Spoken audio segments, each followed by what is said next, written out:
करेंगे।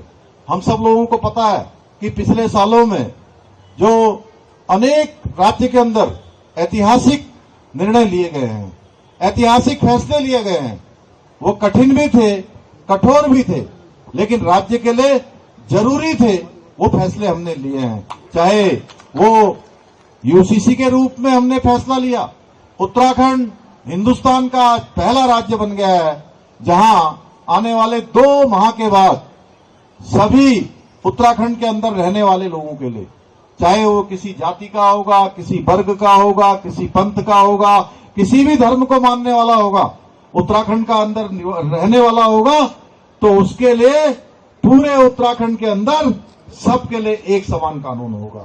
ऐसा एक समान कानून लागू करने वाला उत्तराखंड हिंदुस्तान की आजादी के बाद उत्तराखंड पहला राज्य होगा, देश का पहला राज्य होगा भाइयों बहनों। इसके साथ साथ हमने धर्मांतरण रोकने का कानून बनाया है, दंगा रोकने का कानून बनाया है। राज्य के अंदर अब कोई दंगा नहीं करेगा, कोई धर्मांतरण नहीं करेगा। इसके साथ ही हमने अतिक्रमण हटाने के लिए, आपने देखा होगा अनेक स्थानों पर पुरोला में घटना हुई, हमारे धारचूला क्षेत्र में घटना हुई, अनेक क्षेत्रों में इस प्रकार की शिकायतें आई।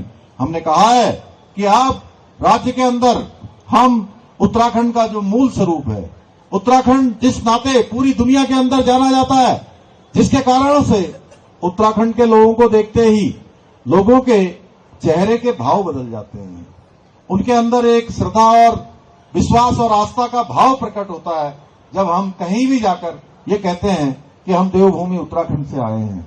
तो भाइयों बहनों, ये उत्तराखंड देवभूमि का जो मूल स्वरूप है, जो लोगों का ये भाव हमारे लिए है, जो एक प्रकार के विचार हैं, वो किसी कीमत पर नहीं बदलने चाहिए। इसलिए हमने तय किया उत्तराखंड के अंदर जितने भी ऐसे लैंड जिहाद के मामले हैं, वो लैंड जिहाद के मामलों पर हम अतिक्रमण को जड़ से समाप्त करने का काम करेंगे और उसके खिलाफ हमने अभियान चलाया है।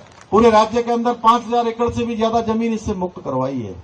ऐसे अनेक काम और किए, नकल को रोकने के लिए नकल का अध्यादेश लगाया है। और मुझे आप सबको बताते हुए खुशी है कि पिछले 3 सालों में बिना नकल के, पारदर्शिता के साथ 15,000 से भी ज्यादा लोगों को हमने नौकरी दी है। और वो नौकरी कोई नकल वाली नहीं है, कोई पर्चा पेपर लीक वाली नहीं है।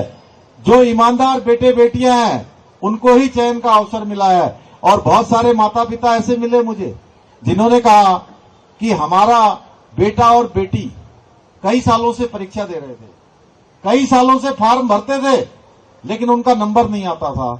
ये आपका कानून लागू होने के बाद मेरे बेटी का और मेरे बेटे का नंबर आया। और बहुत सारे लोग तो ऐसे हैं जिनका एक परीक्षा में भी आया, चयन हो गया, दूसरी नौकरी भी लग गई, तीसरी भी लग गई, चौथी भी लग गई, और कुछ एक लोगों की तो 5-5 जगह पर नौकरी लग गई।